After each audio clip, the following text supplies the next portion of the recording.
It was my first 5K and I was excited. This all started when I saw so many different improvements after transitioning back to a plant-based diet. My energy levels were just through the roof. I feel stronger than ever and I recover faster even though I sleep so much less. Like, I know it sounds crazy, but it's 100% true.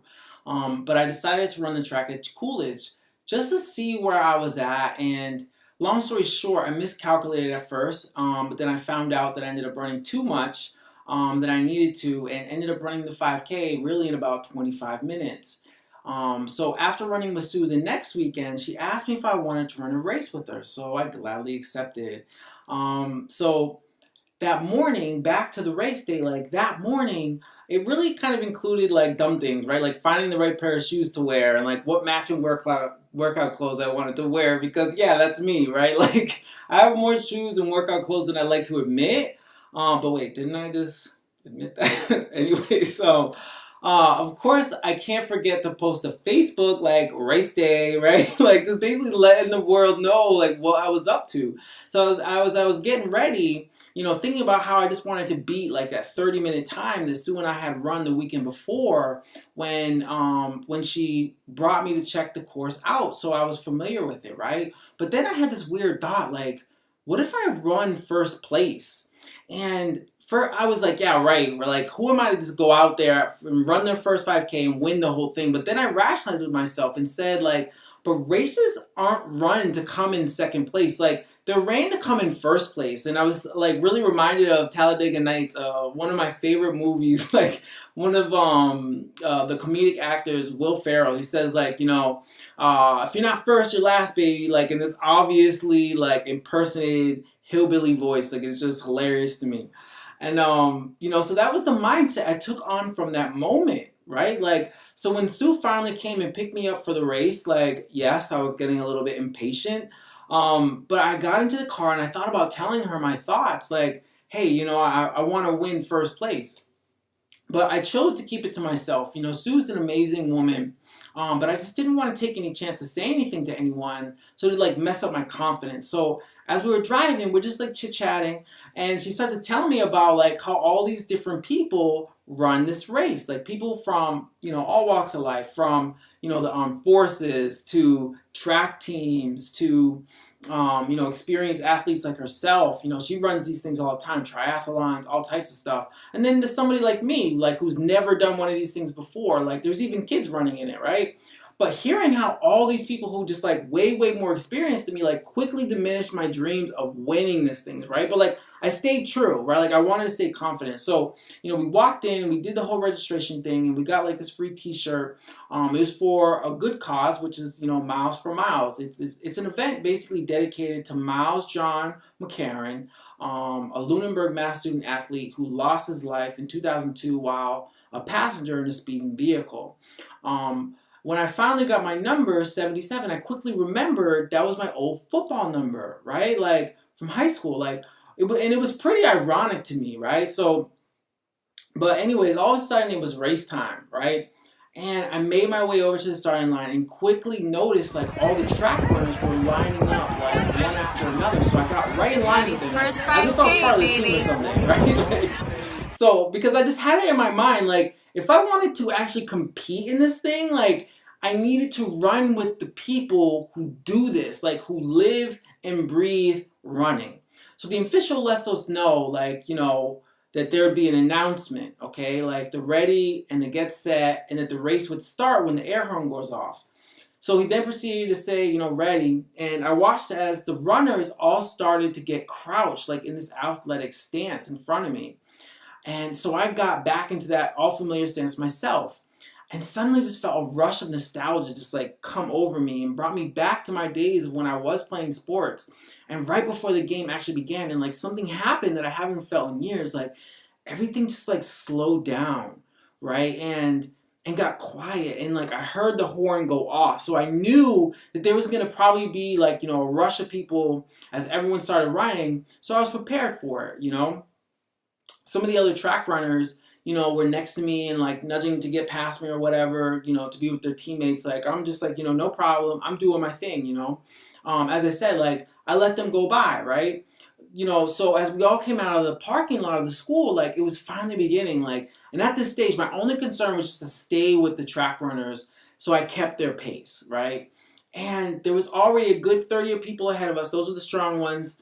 But to me, I didn't care, because I was just like staying with the track runners because I knew that they knew how to pace themselves for these kinds of events. So as I was running, I was starting to feel a little bit nervous, right? Like probably from all the adrenaline, of actually running my first 5K, right? And, my breathing was a little off. So I just reminded myself that I was doing this thing and all I was doing was running. And I told myself that I've already ran this course before, which I had, Sue had brought me there the weekend before. So I just started to focus on the scenery around me and just really taking in the beauty of that gorgeous fall day. And it was just like perfect running weather in my opinion.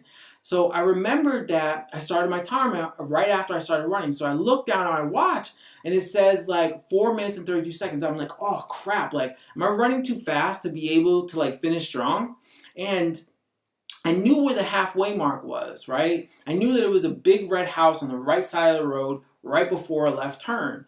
So, I was running beside a couple of the track runners, like still, right? And I could hear people like coming up on us, like coming up from behind us. Like I could hear their breathing. Like some of it was really smooth and rhythmic breathing. And I could tell that some of them like had already found their stride and were just like really getting settled into the run. You know what I mean? But then others like me were just like more labored and like, breathing really, really hard so that, we could keep up with everybody. And as I saw some people started to pass me out of my peripheral, I just said to myself, like, okay, no problem.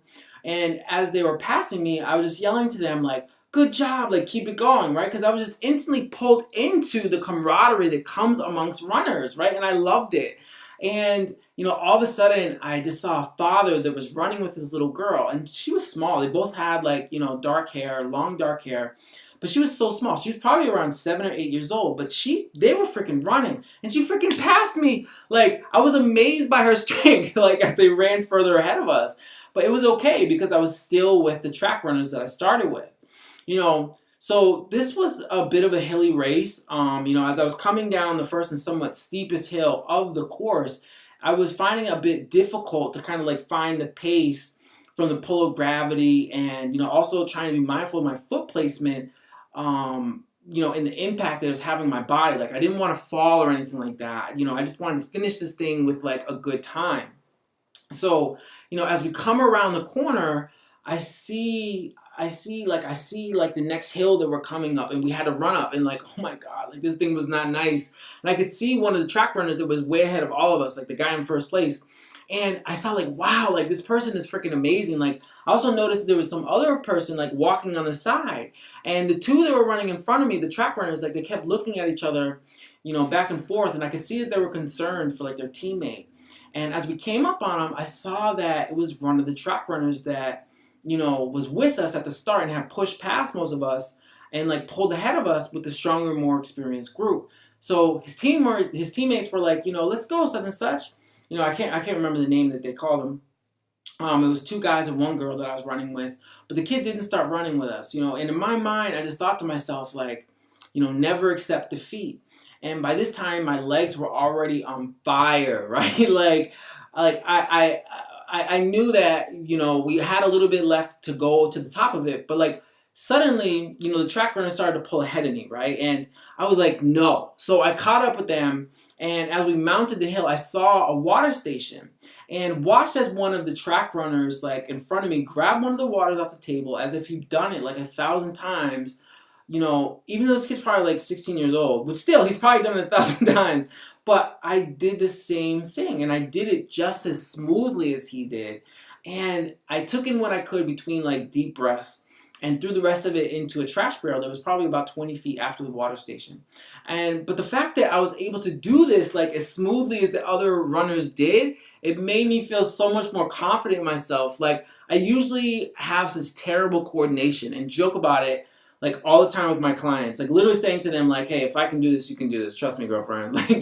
But seriously though, like, so right after I saw the big red house on the right, so I knew that I was halfway there and I kept running, and I found myself in the zone for a minute. Like my breathing had steadied. And again, my mind was clear, but I started to think about my wife, JJ. And I started to think about my wife, Amy Lee, and my son, JJ, and like how much I loved them. And I was thinking about like the great times that we had at the beach and, all the time that we spent together over the summer. And I found myself like starting to daydream, right? And smelling the ocean and hearing the waves crashing and like playing with JJ by the water. Like we had such great times this summer. And I thought to myself, like, man, like I'm so, so grateful for them. And I just wanted them to be proud of me, not just for completing this thing, but for finishing strong. So all of a sudden I was brought back to reality when, we were running and all of a sudden I saw this big number 2 with a line underneath it go under my feet. So I thought to myself like, man, I've already ran 2 miles, and I checked my timer and it said 15:48, and I was like, holy freaking crap, I'm almost done. Like, you're gonna do this, right? Like, so I kept running, and there was a kid next to me that wasn't a track runner, but he had been with us a while. So I noticed that he started to slow down. So I told him, like, come on, man, you can do this. Like, we got this. And he kept going, and I kept going, and then I heard like this labored, strong breath coming up behind us. And I could tell it was from a woman just from the pitch of it, right? And there was this small woman just like flew past us, right? And we all just started yelling out like, go, go, go, go, go. This woman was a freaking monster, right? And I remembered seeing her jogging like up and down the hallways when we were going and getting our racing stuff before the race started, right? So then I noticed that the kid that was falling behind was gone all of a sudden, right? And I just thought like, man, he must have fell a little bit further back. Like, he's okay, So then there had been this, redheaded kid that, one of the track runners that I had been, pretty much I caught up with him a while ago, and, I was keeping his pace this whole time. And he asked me if I had the time, so I told him. And when I did, he told me I was doing a good job, and I let him know that he was doing a good job. And, he kept running. And then this girl came up in another track team shirt, but it was white. Everybody else's was maroon that I was running with. So she came running past us, and we both just started yelling like, go, go, go, go, go, right? Like, she was freaking awesome. I couldn't believe the power of these freaking athletes, like, let alone the ones that were way, way ahead of us. Like, I just wonder myself, like, what was that like to be out in the front like that, right? Like, all by yourself, ahead of everybody else. Like, I knew that there were people not too far behind us. So, but I never looked back behind me the entire time I was running. I started to at one time, but I quickly stopped myself because I reminded myself that I was running forward, not backward. Like, stay focused, Juan, right? You can do this, right? So we came up on some people standing on the side of the road, and they were all holding signs, right? Like, cheering us on. And there was this cute little girl holding one that said, it had a big red circle on it, and it said, like, touch here for speed. So that's exactly what I did, right? There was some other track runners who did that before me, right? So the redhead track runner, he asked me for the time. It was 19:24. And I knew they were coming to the end, but I couldn't freaking believe the time I was making. Like, I was so impressed with myself. But I didn't want to start celebrating yet, right? So as I finished, like, my legs were burning so deep inside, like in the muscle at this point, right? And as I finished kind of like coming up one of those hills, like, I decided like to stay focused and just watch the scenery of this pretty town go by me as I ran down the paved road. Like, the sun was out when we weren't in the shade, right? It was out, and it felt good to feel it shine down on my skin. Like, that's one of my most favorite things in life, is just like feeling it on my skin. So I took in a deep breath and I said out loud, like, okay, let's go, right? Because I started to run a little bit harder, and I knew I wasn't there yet, but I wanted to get this thing over with, right? So I pulled ahead of the group that I was running with, and for a little bit, it seemed like, that they were going to let me go, but I knew they wouldn't just let me pass them like that, right? So I heard them running right behind me for a little bit. Then I saw the familiar left turn that led back to the school, and I was like excited to finish. I was so, so excited that I pushed up the hill the best I could, and my legs just felt like they were moving on their own at this point. Like, I was just reminding myself to keep my shoulders down, keep my fingers loose, and I made it up the small hill without losing too much speed, but the track runners were like stronger than me, right? And they caught up to me, but not like quite like running alongside me, right?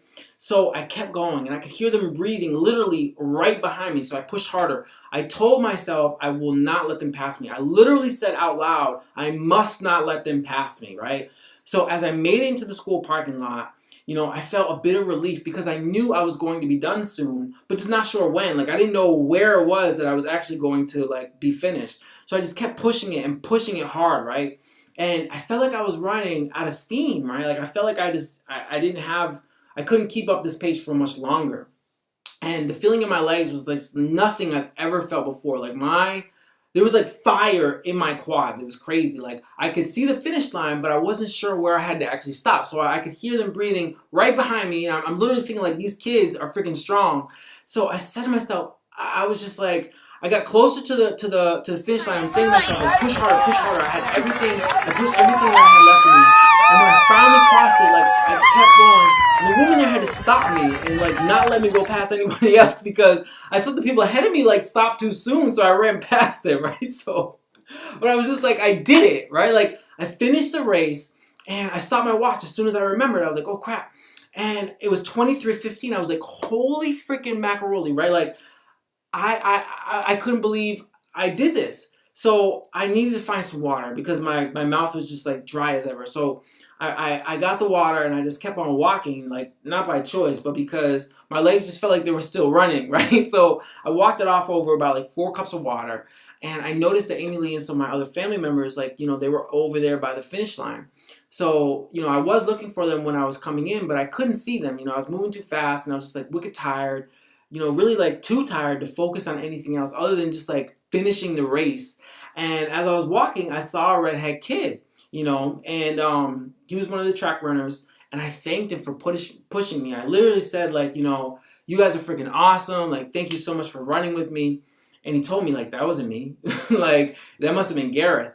So I was like, oh, I'm sorry. I was still panting and just like drinking my water, just like out of breath. And I saw Gareth, who I learned who was Gareth. So I went up to him and I told him, like, I just thanked somebody else thinking that he was you. And then Gareth told me, like, man, that was the kid who won the first place in the whole entire race. And I was just like, that's so freaking funny. Like, this kid was probably thinking I was an idiot because he just spent the entire race by himself, way ahead of, like, in front of all of us.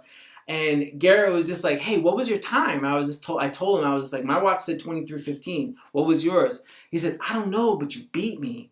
And I just let him know, like, I had to, and I thanked him for running with me.